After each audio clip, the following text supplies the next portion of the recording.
Cuando hablamos de sangrado crítico nos referimos a aquellos pacientes que por un accidente o por una complicación posparto o por una complicación intraoperatoria tienen una pérdida de sangre muy abundante en muy poco tiempo. Si lo queremos definir más científicamente, mucha sangre es 150 mililitros por minuto, o lo que llamamos un sangrado exsanguinante, que en unos segundos más de la mitad de tu volemia o de la cantidad de tu sangre está fuera del cuerpo.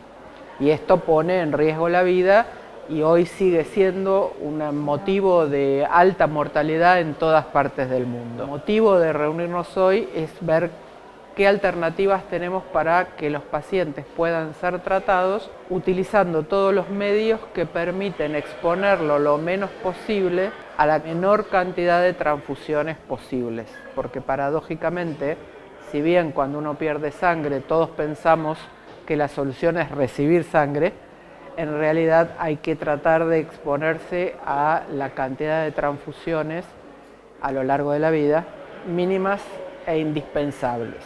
Y siempre que haya alguna otra alternativa terapéutica hay que tratar de utilizarla.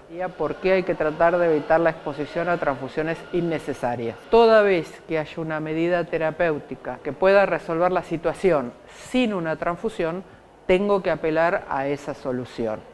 Entonces, cuando un paciente está con un sangrado agudo, hoy hay suficiente evidencia científica para saber que lo primero que tengo que hacer es cosas tan sencillas como estoy en un accidente vial, tapar al paciente para que no pierda temperatura mientras llega la ambulancia. Esto lo podemos hacer todos. ¿Por qué? Porque a medida que perdemos temperatura, la capacidad que tiene el cuerpo de hacer un coágulo para detener la salida de sangre, la pierdo. ¿Qué otra cosa tengo que hacer? Detener en forma mecánica el sangrado. Es decir, no me tengo que quedar esperando la ambulancia y que llegue la transfusión. Si está saliendo sangre porque le dieron un balazo, con algo tengo que comprimir y tratar de parar la pérdida de sangre. Si tiene una herida cortante en el cuello y le está sangrando la arteria, tengo que poner la mano y tratar de que pare ese sangrado en forma mecánica. Tengo que abrigar al paciente. Y estas son medidas que estoy diciendo que podemos hacer todos. De más está decir que son medidas que podemos hacer en un quirófano y mucho más en una cirugía programada. Y son sencillas y baratas. Todavía no hablé de ninguna alternativa cara y no llegué a la necesidad de haberlo transfundido al paciente. Porque si yo paré mecánicamente ese sangrado e impedí que el paciente pierda la capacidad de hacer coágulos, cuando llegue al centro asistencial va a haber perdido menos sangre, va a necesitar menos exposición a transfusiones. Y después hay circulando en el mundo, que la Organización Mundial de la Salud lo ha puesto en el listado de medicamentos indispensables, una droga que es el ácido tranexámico, que también ha mostrado que si se usa en forma bien precoz en una situación de sangrado, sea por trauma, sea por hemorragia posparto, sea en una complicación dentro del quirófano, cuanto más velozmente yo utilizo esta droga, más reduzco la posibilidad de muerte por sangrado y obviamente más reduzco la cantidad de transfusiones que va a recibir el paciente.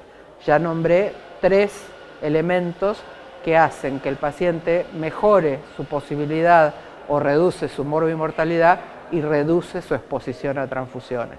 Por eso es tan importante el hacer jornadas de este tipo donde se junte gente de distintas especialidades, porque esto en realidad debería incluir también una política inclusive gubernamental. El deseo sería que hubiera gente relacionada con el Ministerio de Salud que se interiorizara en estas medidas, porque no alcanza solamente con que algunas especialidades médicas toquen el tema, requiere toda una movida, todas las disciplinas involucradas en la atención del paciente, desde el ambulanciero, la enfermera, el administrativo que va a recibir al paciente cuando ingrese o en el caso de que esté internado, y de todos los médicos involucrados. Y por otra parte hay ciertas medidas como las que A propósito, mencioné que si uno hace educación pública, también puede mejorar la evolución de estos pacientes cuando nos referimos a eventos que suceden como accidentes, digamos, ¿no? Es decir, eso que ya sabemos que no tenemos que mover al paciente si no tenemos la tabla, también deberíamos ir aprendiendo que tenemos que envolverlo y mantenerlo caliente, que si hay una herida con pérdida de sangre tenemos que aplicar alguna medida mecánica para tratar de parar ese sangrado hasta que llega la ayuda, y tal vez plantearse si nuestros sistemas de ambulancias no deberían tratar de remediar lo que hacen muchos países europeos, que es llevar esta droga llamada ácido tranexámico para aplicarla en forma temprana durante el traslado del paciente. Está estudiado que cada 15 minutos que se pierde en la aplicación de la droga, uno pierde un 10% de chance terapéutica. Entonces, no es menor llevarlo en la ambulancia como primer gesto terapéutico. De hecho, se está desarrollando un dispositivo para los soldados de autoaplicación para que lo puedan llevar en la mochila, un tipo de jeringa parecida a las de las insulinas, que ellos cuando sufran una herida puedan darse el ácido tranexámico en forma precoz. Como coordinador o como organizador de la jornada, junto con la doctora Vilaseca, el objetivo que me llevó a proponerle a la sociedad la organización de las mismas fue difundir y educar en dejar de usar viejos paradigmas o basados en el empirismo absoluto a hoy que hay tecnología que nos permita saber qué, cuándo, cómo y por qué indicar determinado tipo de hemodderivado o hemocomponente. Y el otro objetivo que me llevó a la organización de las mismas fue no tanto la parte, digamos, académica o asistencial, sino relacionado a la gestión del recurso, a la gestión, al costo que tiene la indicación bien hecha o la mal hecha. Por eso la segunda parte de la jornada está más que nada dedicada al costo de producción de sangre y hemoderivados, a la visión que tiene implementar o qué es lo que hay que hacer desde el punto de vista de la salud pública para implementar nuevas tecnologías. Por eso el doctor Morgenstern va a hablar de implementación de nuevas tecnologías desde el punto de vista de un doctor en economía, de un economista de la salud. Nos faltaría la llegada a los financiadores. El objetivo está, pero todavía no pude obtener de ningún financiador, ni público ni prepago, alguien con la información adecuada para el tema. Por eso falta esa pata de la mesa. Donde más implicancia tiene el sangrado crítico es en aquellos pacientes traumatizados, obstétricos o de patologías sumamente complejas, oncológicas o cirugías muy resectivas o de larga duración, o por la fragilidad que pueda tener el paciente per se. Cuando yo comencé a desarrollar la especialidad, el anestesiólogo era un médico que estaba 100% de intraquirófano, donde no salía.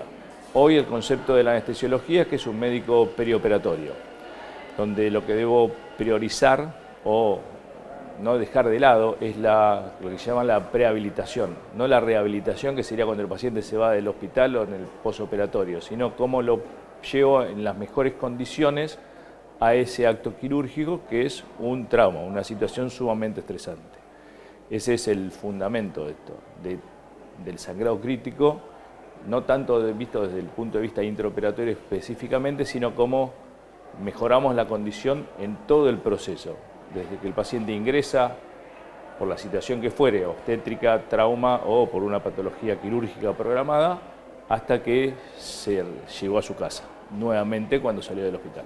La tecnología que nosotros como anestesiólogos pretendemos tener es salir del laboratorio tradicional, donde el estudio de la coagulación es solo sobre una muestra que se le sacan componentes sanguíneos, se hace solo en plasma y tiene un tiempo de demora hasta que uno obtiene un resultado, es un estudio in vitro, a las nuevas tecnologías que evalúan la sangre entera en las condiciones que está el paciente, a la temperatura que tiene el paciente y en un tiempo mucho más acotado. Se llama tecnología point of care, point of care es que esté en el lugar, en el quirófano, pero puede estar a distancia si uno tiene la logística adecuada para obtener el resultado en el menor tiempo posible, que en general es alrededor de 10 a 15 minutos, donde yo ya obtengo un resultado y sé qué le pasa al paciente y cómo debo resolver esa situación.